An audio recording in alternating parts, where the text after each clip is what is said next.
عرب کے ساتھ تاریخی جوہری معاہدے کا اعلان کرنے کے بعد صدر ڈونلڈ ٹرمپ نے اپنی ایک سخت شرط سامنے رکھ دی ہے۔ ٹرمپ کا کہنا ہے کہ یہ سول نیوکلیئر ڈیل صرف اسی صورت میں ممکن ہوگی جب سعودی عرب ابراہم اکارڈز کا حصہ بن کر اسرائیل کو باضابطہ طور پر تسلیم کرے۔ بڑا سوال یہ ہے کہ کیا سعودی عرب اس بات پر راضی ہوگا، کیونکہ ریاض کا ہمیشہ سے دو ٹوک موقف یہ رہا ہے کہ ایک آزاد اور خود مختار فلسطینی ریاست کے بغیر وہ اسرائیل کو کبھی بھی تسلیم نہیں کرے گا۔ میں ہوں سمرا فاطمہ اور یہ آج B B C news Urdu کے پروگرام جہانما میں ہماری ٹاپ سٹوری ہے۔ اس کے علاوہ پروگرام میں دیکھیے گا برطانیہ کی امریکی B-1 بمبار طیاروں کو اپنے ایئر بیسز استعمال کرنے کی اجازت دینے کے بعد ایران کی برطانیہ کو جوابی کارروائی کی دھمکی، اور چینی کاریں جن کا کچھ عرصے پہلے تک مذاق اڑایا جاتا تھا اب کیسے برطانیہ کی مارکیٹس پر چھا رہی ہیں۔ صدر ڈونلڈ ٹرمپ نے کہا ہے کہ سعودی عرب کو جوہری توانائی کے فروغ میں مدد دینے کے لیے امریکہ اور سعودی عرب کے درمیان معاہدہ اس شرط پر ڈپینڈ کرتا ہے کہ ریاض کی جانب سے اسرائیل کو تسلیم کیا جائے۔ یہ معاہدہ پرامن غیر فوجی جوہری توانائی تک محدود ہے۔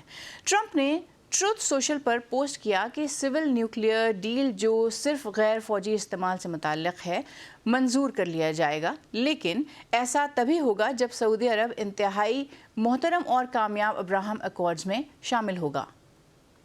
ابراہم اکارڈز ایسے معاہدے کا ایک مجموعہ ہے جس نے اسرائیل اور متعدد عرب ریاستوں کے درمیان سفارتی تعلقات کو نارمل کیا۔ متحدہ عرب امارات، بحرین، سوڈان، مراکش اور قازقستان اس معاہدے پر دستخط کرنے والے ممالک ہیں۔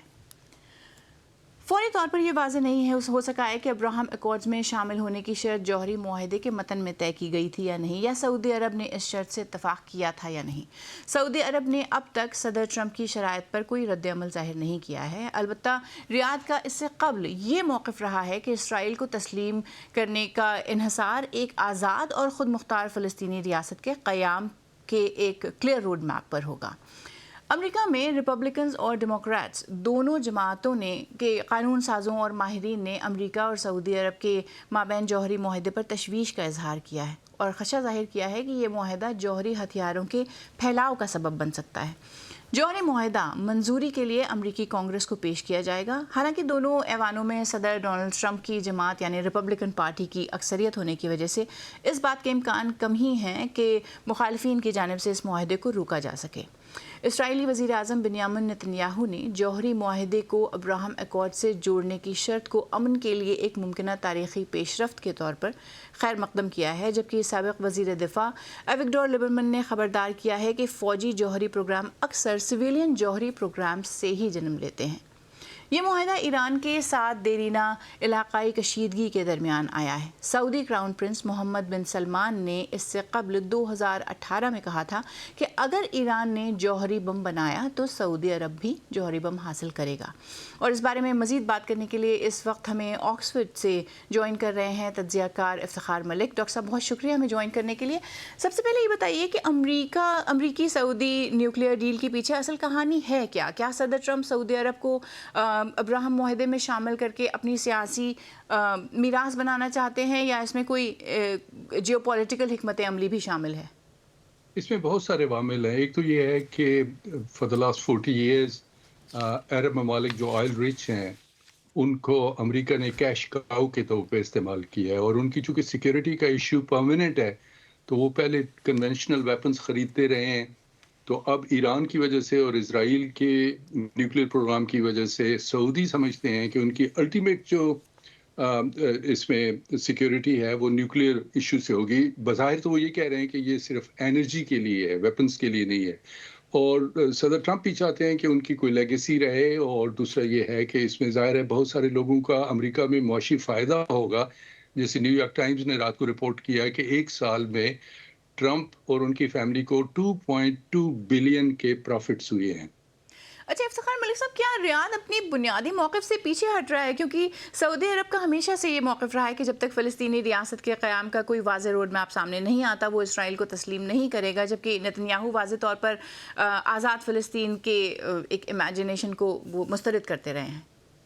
Saudi Arab wait and watch کی پالیسی اڈاپٹ کر رہا ہے، اور چونکہ U A E, Sudan, Somaliland, Kazakhstan, Bahrain نے اور موراکو نے اسرائیل کو ریکگنائز کیا ہے، تو مسلم ورلڈ میں یا عرب ورلڈ میں کوئی خاص کسی قسم کا ڈیمونسٹریشن یا اینٹیگونزم نہیں ہوا ہے. تو میرے خیال میں سعودی عرب بھی کسی سٹیج پہ یہ ماننے کو اور اسرائیل کو ایکسیپٹ کرنے پہ تیار ہے، لیکن اس کے لیے وہ اوپنلی پروکلمیشن نہیں کرتا. لیکن ٹرمپ اس قسم کے بیانات سے اور اس قسم کی پالیسی سے اسرائیل کو بھی راضی رکھنا چاہتے ہیں. تو میرے خیال میں ایک بیلنسنگ ایکٹ ہے ابراہم اکارڈ کو، اور ساتھ ہی وہ کانگریس کو بھی کنونس کرنا چاہتے ہیں کہ جو پرو اسرائیل لابیز ہیں ان کو، تاکہ انسیکیورٹی نہ ہو.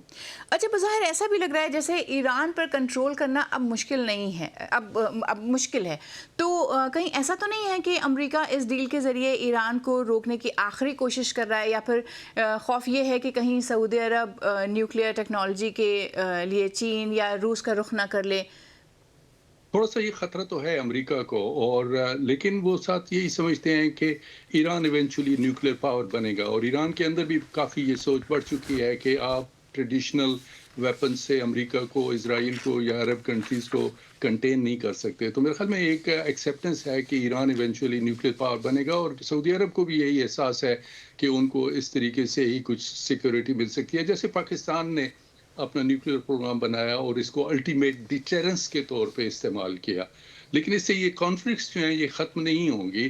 لیکن ٹرمپ تو چاہتے ہیں کہ کسی قسم کا ان کی جو فارن پالیسی ہے ایک لیگیسی کی طور پہ آئندہ جنریشنز کے لیے رہ جائے، جس میں اسرائیل بھی خوش ہو، عرب کنٹریز کو بھی تھوڑا سا سیکیورٹی کا احساس ہو، اور ایران کو بھی کافی حد تک کنٹین کر لیا جائے. بہت شکریہ افتخار ملک صاحب تفصیلات کے لیے.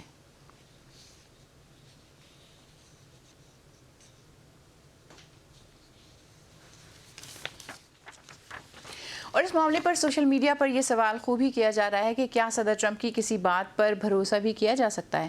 ایک نظر ڈالتے ہیں ٹرینڈنگ پر.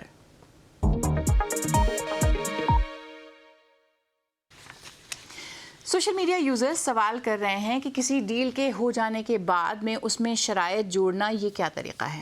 کمار کپاسی لکھتے ہیں، ٹرمپ خود کو master of the art of the deal کہتے ہیں. یک طرفہ طور پر ڈیل کا اعلان کر دیتے ہیں اور پھر شرائط تھوپنے لگتے ہیں. یہی انہوں نے ایران کے معاملے میں بھی کیا. صرف یہ خود کہہ دیتے ہیں کہ ڈیل ہو گئی ہے، چاہے دوسرا فریق اپنی طرف سے کوئی تصدیق کرے یا نہ کرے. ابراہیم نے لکھا کہ میں اپنے خطے میں بغیر کسی خطرناک ٹیکنالوجی کے صرف ایک پرامن طرز زندگی چاہتا ہوں، کیونکہ اس طرح کی ٹیکنالوجی جب آپ کے پاس ہوگی تو ایک دن استعمال بھی ہو سکتی ہے. یوسف ابراہیم نے لکھا کہ مشرق وسطیٰ کے ممالک میں سفارتکاری ایک دوسرے سے گہری طرح جڑی ہوئی ہے. کسی بھی بڑے معاہدے کے لیے غالباً تمام فریقوں کو مشکل سمجھوتے کرنے پڑیں گے. راہیل راجپوت لکھتے ہیں کہ سعودی عرب ایسا کوئی معاہدہ قبول نہ کریں جس میں اسرائیل کے ساتھ تعلقات معمول پر لانا لازمی شرط ہو. قومی مفادات اور انصاف کا کبھی سودا نہیں ہونا چاہیے. جبکہ ایلیکس سی نے لکھا کہ ٹرمپ پر بھروسہ نہیں کیا جا سکتا.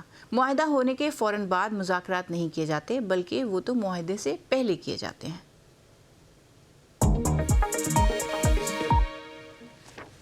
اب ایک نظر ڈالتے ہیں دنیا بھر کی باقی خبروں پر. انڈیا کی یوتھ پروٹیسٹ موومنٹ کے نمائندوں کا کہنا ہے کہ حکومت نے ان سے وزیر تعلیم دھرمیندر پردھان کے استعفے کے مطالبے پر جواب دینے کے لیے 24 گھنٹے کا وقت مانگا ہے.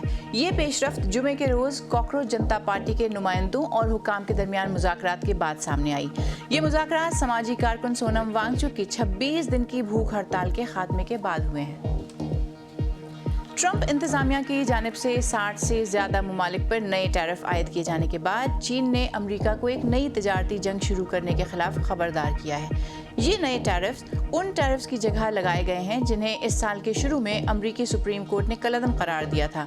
یہ 10 سے 12.5% تک ہیں اور ان کا نشانہ برطانیہ، انڈیا، جاپان، جنوبی کوریا، یورپی یونین، کینیڈا اور آسٹریلیا جیسے 60 اہم اقتصادی شراکت دار ہیں.